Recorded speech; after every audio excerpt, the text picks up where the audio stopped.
Here we are today with Paper Mario, but it's going to be a bit more like Pat Mar because I'm going to be using less than half the game's content to actually do anything. Because normally, badges, the pivotal system, gone. Partners, the vital system, out of here. My lack of women, here to stay, because who doesn't like a good video game challenge to spicing up your life and de-spicing your love life? This is one of those games that you have to try and hate. If you don't like Paper Mario, you don't like fun and vibrant music, interesting settings, responsive gameplay, witty humor, seer, overall, you just have no mirth in your mind, and I have huge girth in mine.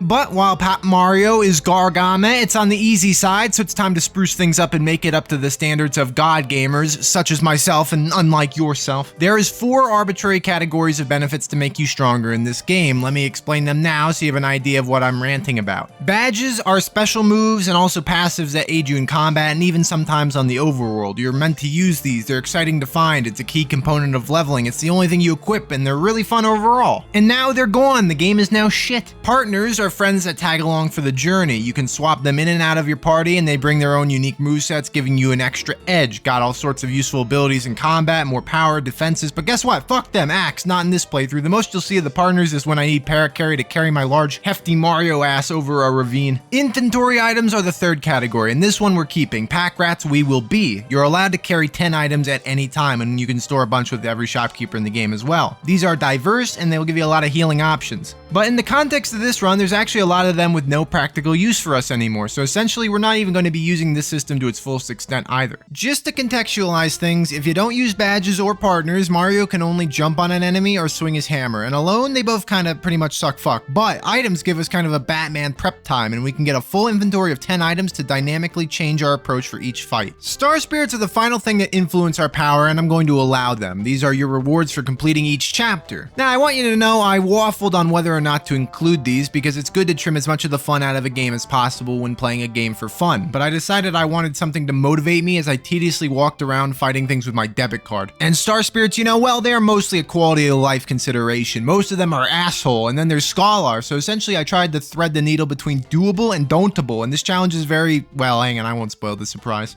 Oh yeah, by the way, I recorded the game on a real system, so the graphics, they're a bit, 2007 today, rocking it old school. What, an explanation? I don't owe you anything. It's not good enough I'm making a whole video you need to criticize my graphical fidelity? Okay, fine, you asked for it, unhinged rant, 3, 2, 1, here it is. So I wanted to sit back and relax with a real controller, and I didn't have an N64 adapter for PC, and I didn't want to spend the money or wait for one either, and then I also wanted the game to look crisp, look good, HD, I understand, but the capture card I have only outputs HDMI, guess what the N64 doesn't have?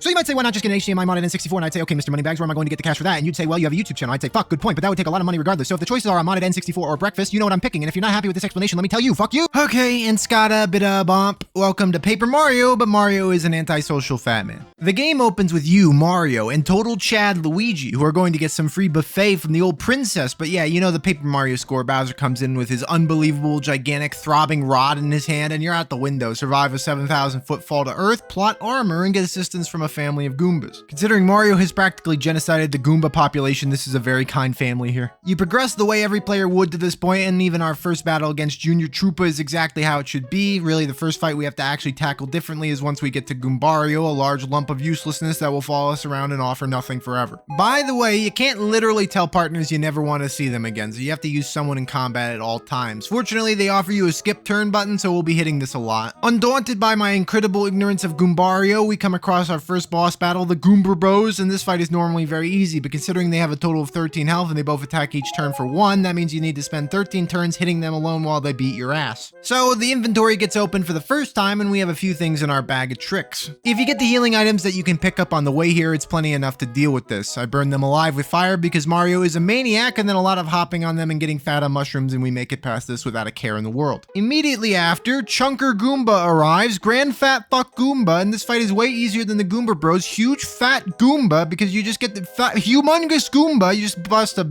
large Goom nut out of the tree and it clears up the battlefield nice and quick. An easy illegal stomping on head later, and we are on our way to Toad Town. First, gotta stop by the item shop now that it's available. This is where a majority of our power is going to come from. After this, we get our first Peach cutscene. Bowser is bragging about his rod again as per use, and we meet Twink. This guy's parents are having a laugh, and we arrive back with Mario for our first battle with action commands. Since I suck ass, I use 2 mushrooms as I get a feel for my flat screen TV's dog shit input delay. That's it. It couldn't be that I just suck ass. Twink lies and says how strong I am and also asks who this useless lump of ass dropping is behind me. I tell him it's Goombario and then I progress forward. Koopa Village, another race that should hate me, doesn't seem to mind my presence because a lot of fuzzy balls are attacking. I get how they feel. I have this problem as well. Anyway, this is tedious to deal with, but deal with it you do, and you go and get Mr. Blue Shell's shell back, and Cooper joins us. Cooper is here. Cooper shall not fail me. Fuck Cooper. Here we are with another fight, one where you're supposed to use Cooper to great effect, and nope, I will not use Cooper to great effect. I will use a fire flower instead as Cooper's lifeless eyes gaze at me. After this, before I leave, I talk to old ass Koopa and help him out to get a membership card to use the casino, something we're going to desperately need. On the path towards the first act boss of the Teenage Mutant Ninja Motherfuckers, I use a partner for something and actually get a lightning bolt. Thank you, Cupper. I should mention now, most regular encounters are way harder with my rule set because there's just a ton of spiked enemies, defensive ones. Basically, just having Mario jump on things is incredibly time consuming, and with only 15 health, I can't be spending forever grinding through enemies. So that's why occasionally I'll pop an item to get through a tough section. I need that XP. You understand, of course. Rest in peace, Fire Flower. Eventually, we reach the Koopa Fortress and our plunder through here goes well, and we fall into a pit and meet Bombette, Bomb Girl, and we start blowing her up. Get your mind out of the gutter. And by the way, move over, Cooper. We got a more important partner now. I enter the tutorial combat for Bombette. Instead of blowing her up, I blow her off. Me clever, me write script. I pow block the group of enemies instead. After this, we get to a section with infinitely respawning bullet bills and a full health restoring block. So yeah, we're gonna farm here for a bit. Once I'm satisfied, I use a pow block to vanquish my enemies, 3 tubes, and we are up to the first boss. With 25 life, this should be a cakewalk, but unfortunately I was in for a surprise. It's more of a pie dance. First things first, there's a first phase. The fake Bowser machine has 1 defense, meaning that Mario alone can only deal 1 damage per round, and with 10 health, yeah, 10 rounds of this is required. It takes so long to actually kill this thing that the dialogue loops several times over. They expected kids to equip a badge by now, I suppose, but regardless, after this you get to the actual boss fight. Spoiler alert, the Koopa Bros plunder my ass with my own head on this first attempt. The problem is that they begin in a stack formation where you're supposed to hit them once with Mario and then again with your partner to knock them over, but look at these fucks, they're not helpful. You can't actually knock them down with the 2-attack strategy. And while stacked, they deal 4 damage per attack and they take 0 from you. Literally, they have infinite defense. It's not until you knock them over that you can hurt them. I get desperate enough to try a few items, but they don't seem to work, and I wonder if this challenge is literally already completely impossible. But here's some good news, it's not. Look at how much time we have left in the video. Like, holy golly shit. What is not readily apparent is that there's 2 ways to knock over the Koopa brothers. The first one is to hit them twice in a turn, which we can't do, or to deal more than 5 damage to them at once. And fortunately, that Thunderbolt we received back from the Chad God Cooper gives us a way to knock them over. So with them all on the ground, a pow block and a fire flower will kill them all. They're dead. I fucked them up, and that's chapter 1 completed, not blockaded by the Koopa Bros, thank God. On your way back to Toad Town, you bump into Junior Troopa again, and he's back up to his old tricks again, picking on random people again because he's infantile fuck still. So I hit him with a hammer and blast his ass into the stratosphere. It takes all day, but we win with the tedious battle, and I get to move back to our home. I stop back at the old shop and I restock. How about that? Also, the bad shop just opened in town. I rudely walk into the establishment and tell them I don't stand for any of the shit they're selling and they'll never see me again, and I spin out of there like a badass. True story. Now that Southern Town Toad is available, we have access to Little Oinks, a minigame which sucks and gives amazing items, and the casino, and a train that leads to Dry Dye Desert. And a lot of things opened up all of a sudden. So choo-choo bitches, we're on our way to the desert, and while there I get a bush egg and I think delicious, and I walk around for a bit until I meet Parrot, carry my ass around because move over Bombette, the new best partner, is in town, and it's this 1920s aviator looking ass. A lot of moles around these parts, so I do a bit of grinding. I use a fire flower for fun because just being Mario is getting a bit old by now. Since Parrot Carry is actually useless at his job, we have to go and collect his missing mail for him before he actually says, I hate having a job, my boss can go suck eggs, let's go save the world together, to which Mario says, fuck, another mouth to feed. Now we can move on, talk to a plant which has a nose, weird, scary, weird, odd, okay, and get a seed for chapter 6. After this we find a vulture. We say we're Luigi, and since the two of them used to drink together, the vulture says, my main man, Luigi, go ahead and if you see Mario, let me know so I can fucking kill him, and you nod and go, oh yeah. Then out comes Colorado from a tent, and you worry it's just another partner, but no, it's a bumbling butthead, so you just say hi, goodbye, and start hauling through the desert. Close to a level again, so I fight a batch of Pokies and incinerate them with a fire flower. What a hero I am. In Dry Outpost, there's another shop, and I reorganize my setup again. I go and get the gem that's required to open up this chapter's dungeon by giving the secret code to this guy, and as I head the way towards the dungeon, I get sucked by this fucking tornado. Suck ass my, hell to go, cuff oi. Anyhow, found the place, opened the place, raided the place, and boy, these blue bokies are pretty bad. Better buy bunches, boff bombs, band bolts, fuck you. Bet boo wouldn't buy better boke. It's over and done now, sorry. You have to kill some of these Pokies to progress, unfortunately, so I'm using a lot more Thunderbolts because these bats are far too high for Mario to reach. After this, I head back to Dry Toad Town and buy a lot of Thunderbolts because I need to kill people, and these do the job very well. A gun would also work, but Mario is a registered felon. Back in this pit, we have to fight a few mini-bosses in the form of these Chain Chomps, and we do, and they're easy. Hammerhead dead, and we collect the key items we need. Then we're surprisingly rapidly at the Chapter 2 boss with Tootin' Koopa, and like all Koopas, he has no brain whatsoever in there. Hollow Egghead he has, and it makes for an easy fight, because here's the math for you to break down. I have 30 HP and so does Tootin' Koopa. I deal 5 damage per round thanks to my bullshit lightning bolts. He does 3 by himself, and his summons are periodic, so essentially I didn't have to think. Brain off, hand in pants. End of Chapter 2. Game claims I smashed Tootin' Koopa, but I didn't, if only, and we go back to Peach again for another rousing session of Bowser being another Koopa with no brain as we get tipped off about Chapter 3, the Tubba Blubba chapter. Also, last thing before we leave the desert, we go to a specific screen and collect a secret Ultra Shroom, something that will greatly aid us later on. At this point, I should mention, we are allowed to use Star Spirits, and it's about now that they start giving me something to care about. Refresh was our first one, and it gives you a meager 5 HP and 5 FP on use, and since I could give a mother shit about flower points, it's basically just a free mushroom, but that's okay, kinda. Actually, not really, but, you know, I'll take it. Mamar, now our second star, gives us an infinite use of Sleepy Time, and I was expecting this to be as useless as it normally is, but you'd be surprised, fucking Mamar is going to be appearing as we go on. I go around town a bit and then start heading towards Bow's Mansion. The Forever Forest is a relaxed jaunt as I grind a bit of experience, and soon enough we're at the main area for Chapter 3. I explore for a bit, but I'm actually eyeing up the concept of leaving right now since I only have a limited supply of damage dealing items and I'll have to come back and forth several times, so while I'm doing nothing at all, I go and kill Blooper. When you defeat the optional bloopers in the sewer, you gain access to permanent warp pipes around the world, and seeing as how I need to buy things from the Dry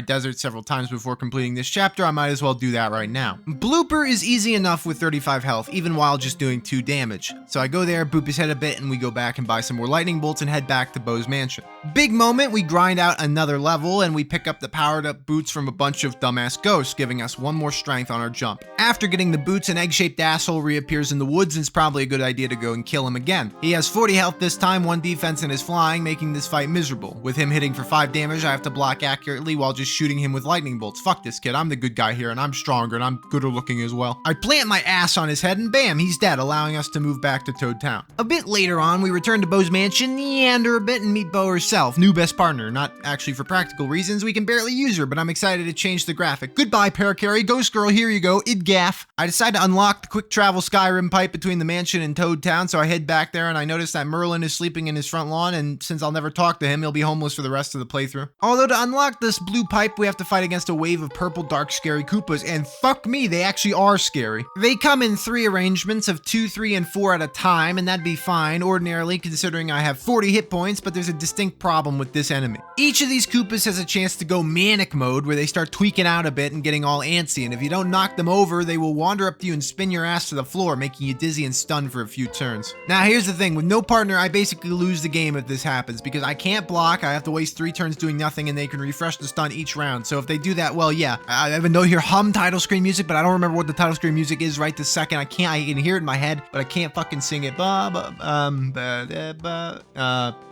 No. It's some bullshit. I'll put it here. Here you go. But this fight is where Mamar becomes the God of War. Fuck you, because her sleepy abilities give me loads of time to work on the enemy. Between this, Pow Blocks, Thunder Rages, all the money in my pants, I am able to get through the gauntlet, because by the way, you cannot refresh your items before clearing this room. It's an all or nothing type deal. But that's all well and good. We're back to the main chapter quest, restocked and ready for Tubba Blubba's castle. This place is a pain in my penis, but the good news is that you can avoid most of the enemies, and since we don't want badges or partner blocks, I don't even look at half the rooms in here. Anyway, we wake up Tubba Fucka and we run outside to confront this chapter's boss, and it's the first one I expected to put up a really good fight. Now, normally, the game heavily implies to use Bow's ability to go out of sight and take no damage here, because Tubba Blubba builds up a nasty attack every few rounds, and obviously I don't have such a luxury, so I have to take it on the chin. I do have 45 health, which is ridiculous, but since this attack does 12 and the regular attack does 6, it means I can't spend all day here. I have a few options, so let's go over them. The heart has 50 HP, and I can deal 4 per round without items, so I have to attack 13 times to win. 13 times 6 alone is pretty heavy damage, not factoring in his 12 damage super attacks. You might think it's worth it to use healing, but for the most part, it's really not. The best I can really heal at the moment is 10, unless I want to waste my Ultra Shroom, which is a full heal. I'm not in the mood to blow that item yet, so we have to approach this differently. Fortunately, on the way here was a Repel Gel, a Bose thing I should be using in a can, so I slather my thick plumber body with it, and it gives you 2 rounds of immunity to damage. That's wonderful. Through a combination of decent blocking as well as a Repel Gel, and with a smattering of Super Shrooms thrown in there, you have enough time to tediously stomp on him. After you win, he flees, and you're not actually out of the woodwork yet. Before you can get back to a save point, you need to win a fight with the combined heart and body of Tub Blub. Unfortunately, the game is made for 10-year-olds, so the boss fight is pretty easy. With 10 health points and 4 power, you just have to hammer his toesies, and that's game. There goes the battle. After this, it's bestowed to us, the power of the gods themselves. Skalar, more like fuckar, because goodness gracious, this power is insane. For 2-star power, you can hit all enemies for 7, meaning this is the highest damage potential we will ever have. Nothing is going to be this strong, which is actually sad to think about. That's pretty ass, isn't it? But that's fine. Our max DPS unlocked. We move towards Toad Town and spend several hours gambling. Oh my god. Let's talk about this central hub a little bit more because it's going to be so important. You have Little Oinks to the right and the gambling hole to the left, and both have great uses for the run. First, Little Oinks are an RNG pain in the ass way to farm Ultra Shrooms, Repel Gels, Life Shrooms, all sorts of goodies. I don't want to look at this until later. The concept sickens me. The gambling, well, it's basically bullshit, but you can just take a small sum of coins and instantly convert it into an unbelievable sum, but you can't save scum this, so you have to literally just get lucky. The game is simple. You just have to jump up and hit the blocks. If you get anything except Bowser 7 times in a row, you'll collect a pretty good sum of cash.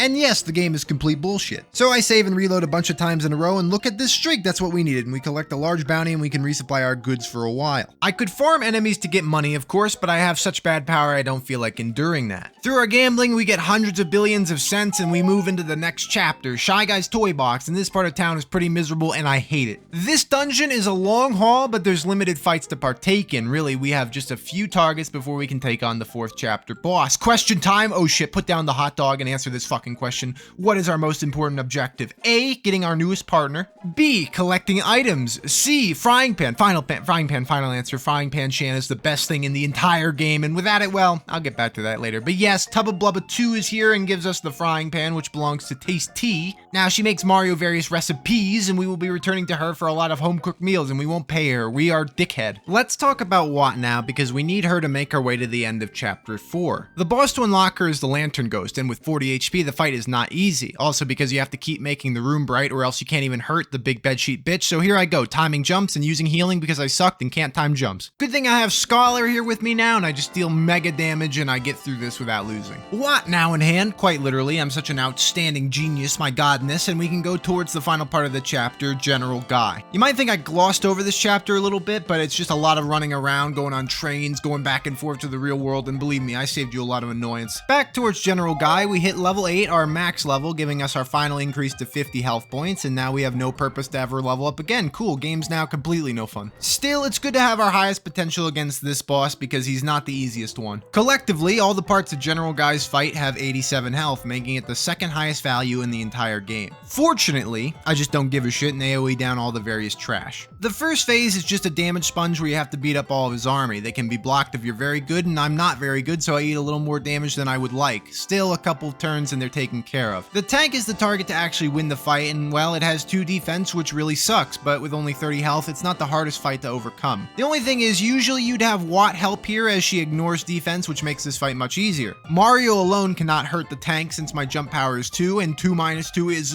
go back to school anywhere if you don't know this answer. So the point is, a lot of items must be chucked out here, and chuck I do, and fuck I did. I take down General Guy without too much opposition. Also, I almost died, but I didn't, so yes, no difficulty. Suck ass, next chapter. Before the next chapter, I'll talk about getting Muscular, actually. This is one of the other really good star spirits with the ability Chill Out, which reduces enemy attack by 2 for a while. This will come in handy later. Watch out for when it comes in handy later. Chapter 5 sees us going to Lava Lava Island, and the only way Mario can get there is by riding a whale. Get your mind out of the gutter. But also, why can't Mario get a fucking boat? It's like telling Tom Cruise, Tom, we get it that you're the star of this upcoming movie and have like $1 billion, but you're gonna have to paddle boat across the ocean to get here. We don't really care if you die on the way either. I mean, your last name is Tom Cruise. You should know your way around a boat, you stupid fuck. Point is, I'm starting to not like this mushroom land as I have to prep my ride by killing a Fuzzy Pete, a mini boss inside the whale. This fight is annoying because most of the time he's out of reach and I have to attack using Scholar or even items. Well, it's getting thinner by the moment and we're foreseeably going to be blowing a lot more money here soon as well. We clear the Fuzz Beast and go over to the island. Before that, I prepped a lot of life shrooms with Tasty and stored them away for a later time. Those are going to be important, trust me, I'm making the video. While at the island, avoiding everything, I'm told to stop avoiding the lost children. I reluctantly agree, I guess, to go save a bunch of baby Yoshis, and this is just shit. It's just not fun. I don't like Chapter 5. We meet another partner, Sushi, a fish girl, and we ride her. Get your mind out of the gutter, and now the entire island is open to us. After I get Sushi, we go back to Toad Town, and Junior Dupa is here again, but fortunately this fight is far easier with a reduced health pool, and we attempt to murder him again, just to fail. I'm getting a restraining order at this point, I swear to God. Back to Lava Lava Island, a lot more running around brings us to the dungeon of the island, where we can get 2 notable things done. First, the best hammer in the game is here, and that upgrade alone puts us in a much better spot. I mean, now we hit for 6. Boy, shit sucks in this playthrough. And secondly, time for one of the coolest bosses. Oh, actually, that's accidentally clever because it's Lava Piranha. Once you get to him through the volcano, which is actually fairly simple to navigate, you're face to face with a big ass boss with 2 health bars totaling at 80 health and tons of protection due to being on fire. Fun fact though, due to him being on fire, the snowman doll is going to shit all over his head. But that's a phase 2 thing. Let's talk about phase 1 first. Initially, you'll be plenty healthy to survive Lava Piranha's onslaught because no developer ever thought that you'd have 50 HP here. So Star Storms, regular old jumping, everything you can throw at him is enough to get through the first 40 health. He also has little extra bits along for the ride, but they just passively die due to your AoE avalanche, so I can disregard them. After he rises back from the lava, he's immune to a lot of things and his damage is now substantially thick, but yeah, came prepared, as I said, snowman dolls. When you use a snowman doll, you deal 6 damage to all of his parts and you get 2 free turns where he doesn't act, so yeah, actually just literally bullshit. I brought a bunch of them and this was a cinch. Without them, however, this fight is assuredly impossible. You couldn't attack him with anything Mario normally does, so you'd be completely out of luck. You could probably beat this fight with 10 Ultra Shrooms if you farmed them from little oinks and then just Starstormed them on cooldown and waited for recharging, but I would be, you know, a 25-hour grind, so fuck that. So anyway, that's this chapter, and that's all really nice and good. Who's ready to go get a fist in the ass in the form of an evil cloud? Chapter 6 begins, and the only new addition to our roster is Miss Star, the last star spirit that's remotely important to us. The only problem is that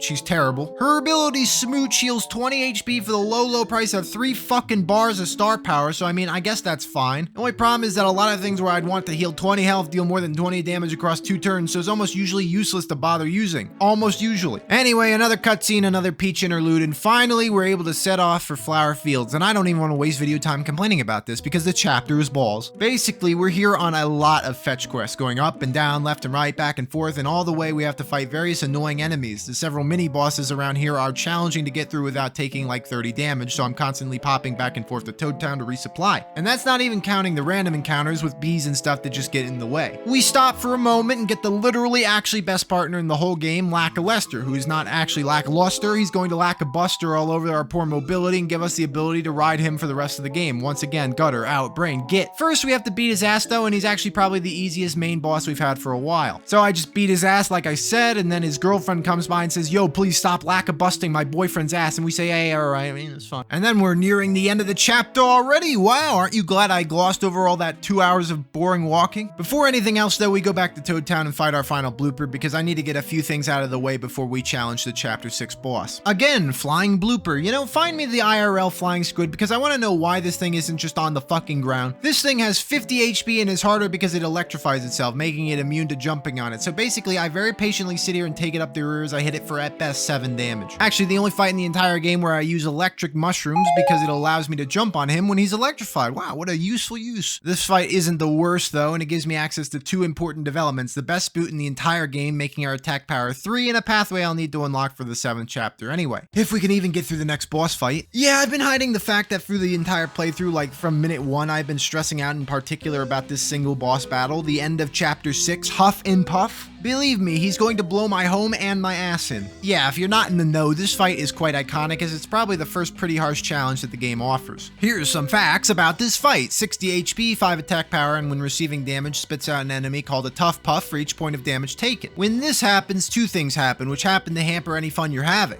The more readily apparent thing, and it's very easy to grasp, is that you have to contend with a new attacker. The Tough Puffs group together and constrict Mario, dealing damage until you fill up the bar by mashing A, so it's just a pain. The larger problem they represent though is that Huff and Puff will suck them up and gain HP back based on their numbers, so if you hit him for 12 damage, 12 Tough Puffs will exist and they will be sucked up on Huff and Puff's turn. Now, say you Starstorm to clear out the field of Tough Puffs, that's a good idea, except that you're unable to avoid hitting Huff and Puff again, meaning he's going to produce new Tough Puffs after the attack. So yeah, let me just think about this. You deal 7 and then you add 7 and you deal 7 again, he adds 7.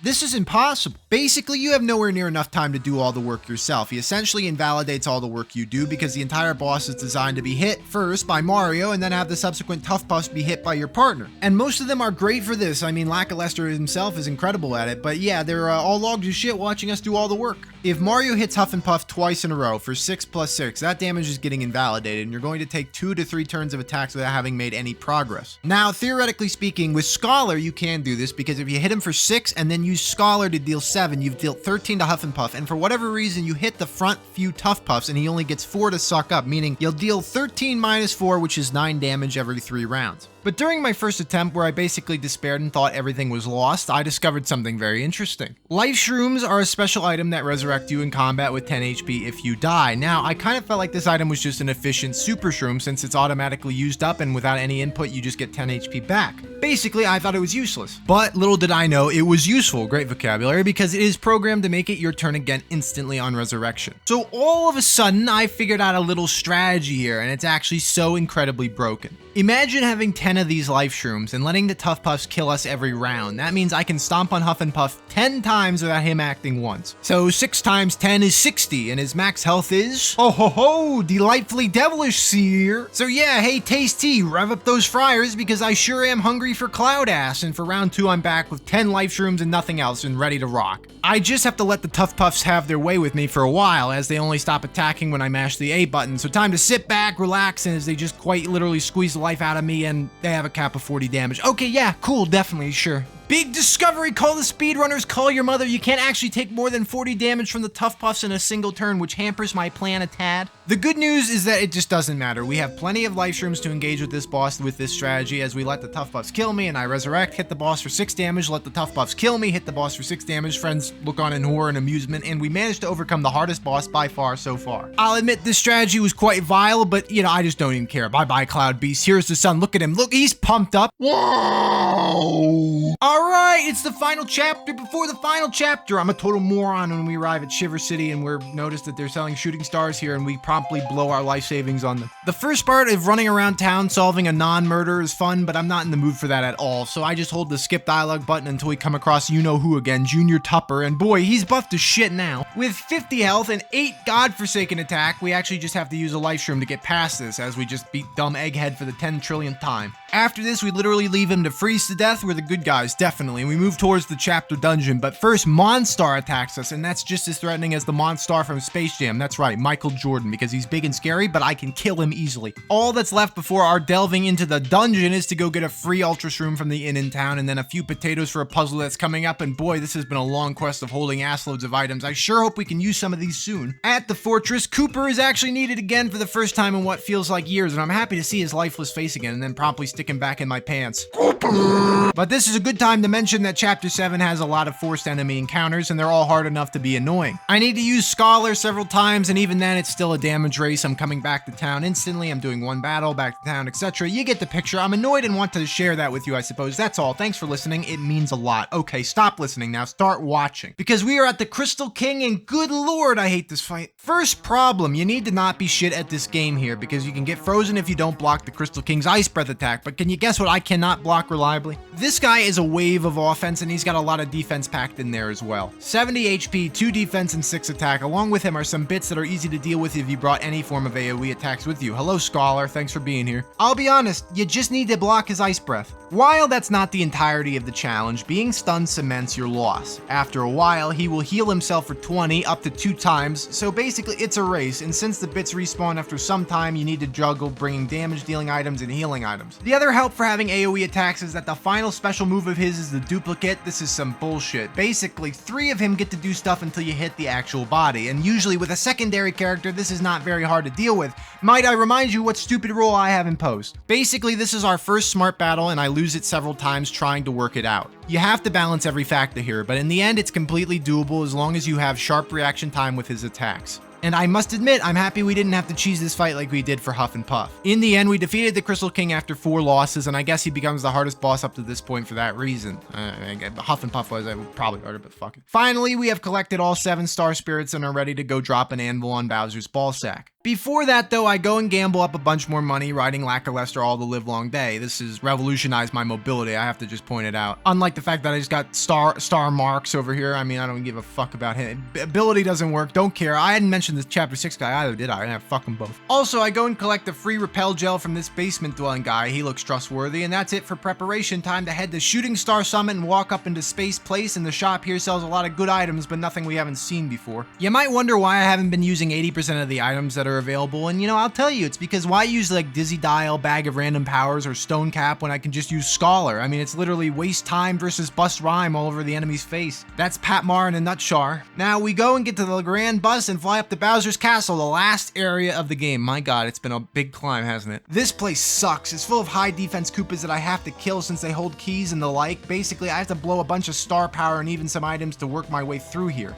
And seriously, there's a million pathways, enemy groups, and puzzles that make use of every partner you've got, except Goombario. Yeah, that box is there for a reason. Point is, the final climb is normally exciting and a well-made finale for all the challenges we've gone through. For us, though, it represents a total fear of failure because you'll have to walk all the way back down if you need to resupply items, and I genuinely don't want to do that. You won't believe what happens later. By the way, there is a shop in Bowser's Castle, but everything is heinously overpriced and the selection sucks. It's like a Whole Foods store. I guess he's just, you know, trying to ship things 10,000 feet into the air, so I can't be choosy. So we move on and on and on, and fuck, why does anyone actually live in this horrendously gray, deadly ass dump? Eventually, we get to the sentient doors with Bowser's face that talk to you, and I mean, are these programmed to talk to you? Do they talk to Bowser, or are they not doors but some deranged race of being? I just don't understand a lot about what's going on here. What I do understand, though, is that I'm not touching the optional anti-guy fight, so don't ask me. The truth is, I regret not trying it, but it's assuredly impossible. To all non-Paper Mario fans who have been watching for over 30 minutes about a game they don't know anything about, Anti-Guy is probably the strongest normal enemy in the game. There's one that you can fight in Chapter 4 for a nice badge, but here if you mess up Dorzer's questions, you have to fight 3 of them at a single time, and that's hard even with badges and partners. Basically what I'm saying is, it's Junior Troopa again. I know I didn't say anything to suggest that, but I was having trouble segging to this point, so please forgive me. And speaking of forgive, holy fucking shit, dude, I hit you with a hammer once in the forest like 8 years ago, and you've tried to kill me 6 different times. What can I even do anymore? I'm busting out my special attack now. Unfortunately, I have no special attack. I literally have nothing to do here that's different from the last time, and this final fight with him is miserable. He's got 60 HP, he can heal for 10, he has 2 defense, 8 attack power, and he can fly, so fuck me, this is incredibly hard. It's such a drag that I have to use multiple life shrooms, an ultra shroom, and a bunch of my damage dealing items to fell this mighty beast. Once again, Scholar always deals 7 damage, so of course I use all 3 of my charges of that in this fight, and at this point I have enough firepower to deal with large sums of health. In the end, I don't lose here, thank God. The walk to get back here is obtuse, and we finally put down this little determined egg for the last time. This battle just hampered my inventory department, which annoys me. Am I prepared enough for the final boss, or am I actually now required to walk all the way back to Shooting Star Village? Yeah, well, hang on one sec, I'll get back to that. Eventually, we cross over to Peach's castle, and there is barely anything to do here. I can restore my health and star power, I can go and grab a singular life shroom in the library, and yeah, that's the whole place, not even an enemy to contend with. So all that's left is to walk down this corridor and begin the fight against Bowser, phase 1, not even close to the final battle yet. This fight is pretty easy. I only get shit on one time, and it serves as a tutorial for the next phase. I didn't mention it before, but you gain access to Star Beam once you amass all 7 star spirits, and it's the only counter to Bowser's thick Star Rod powers. Now, I want to reiterate, I am really bad at timing for some reason, and I just miss blocks all over the place, and Bowser punishes that kind of thing a lot. You will lose access to Mario's various weapons, you'll get poisoned, and your partners will even get stunned. Actually, that's fine. Bowser, keep doing that. Hit Goombario more.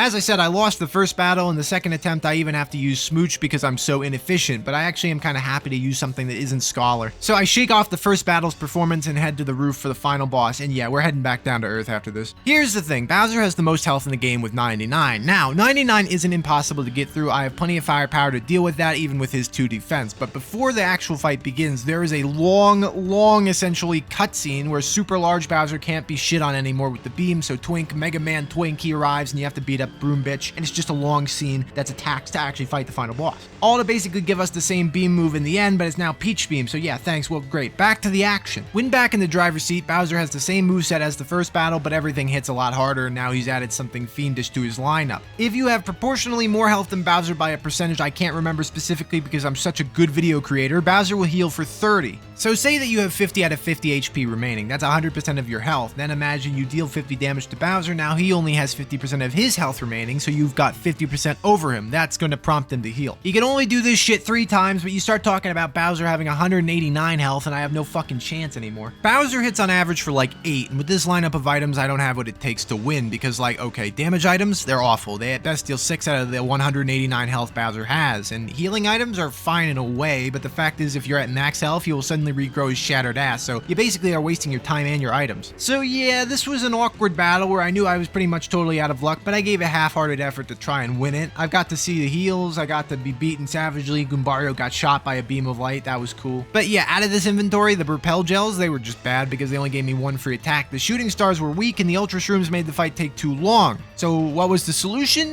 Fuck it, we're rocking it old school. 10 more Life Shrooms, plot armor. This is just like actually max brain, huge genius once again, because think about it, Life Shrooms keep your health at 10, only 20% of your max HP, so when using them, Bowser will never heal since you're so low proportionally. Additionally, as long as you block, Bowser will deal under 10 damage, so I need to actually have enormous skill here, because if you do some math, it works out pretty simply. Every attack I can deal at least 4 damage, and with 10 Life Shrooms that represents 80 damage as long as I live 1 hit with each shroom being used up. Added onto this is all the time in the beginning where I have 50 HP, so that's just more whacking. I'm whacking all the time. Add Scholar in there for 7 damage at a time and it's a walk. We can beat Bowser this way, and I do. I'm aware this is cheesy as fuck. The only other way this fight is totally doable is through just farming little oinks, you know, the thing I mentioned 20 times that I never actually did. If you bring 10 Ultra Shrooms, you'll win. There's nothing he can do to deal 550 damage faster than I can deal 189, but that grind is so bad. It's so much resetting and praying to RNG gods, it's just not worth it. You get the Mario dies 10 times approach. And with that, every main boss in Paper Mario is completable without using a single badge or a single partner. Games made for 8-year-olds, fuck yeah. But that's not to say there's actually nothing left to try out. There's 2 vague super bosses in the form of the Master and Kent C. Koopa. Let's talk about Kent first. He's a fucking turtle. He's this chonker Koopa, big fat ass Koopa, and he's really insanely mega fucking Koopa, except he's actually stupidly easy if you just use Mamar. I expected this to not work. I just also thought he would, I don't know, kill me, but you can put Kent C. Koopa to sleep pretty easily, and when he's sleeping, you crush his cock with a hammer and he dies from doing that a lot. If he's up and about, yeah, complete loss. You can't hurt him with anything except items, and he has way too much health to kill with just items. Plus, you're getting the works if you leave him standing. He'll wail on you far faster than you will on him. So that's cool. I just hurt another turtle and then move on to the Master. The Master has 3 separate fights to contend with, and each one gets progressively harder. The first 2 aren't a big deal. If you block, it's pretty hard to block attacks and just keep hitting him, you'll win. The final form, oh boy, oh fuck. 99 health again with ridiculous attack power and a combo that deals more damage than anything in the game. So yes, Life Shrooms to the rescue again. I feel so bad about this. I'm such an ingrate. Like, this makes it trivial. The only thing is I ridiculously have to play this perfectly because if you block his actions, you'll take 9 damage, 1 less than lethal. Drop the ball on that and you won't succeed. I bring a few extra items as well because they are decently useful here, unlike on Bowser because the Master doesn't heal at all. Also, I use Chill Out here several times because instead of doing the 7 damage, reducing his attack power by 2 for every hit and a multi-hit does a lot more for me than anything else. Basically, kind of the same fight as Bowser. Time your blocks really well and break his foot like he's Tom from Tom and Jerry, and that's the final boss we have to fight.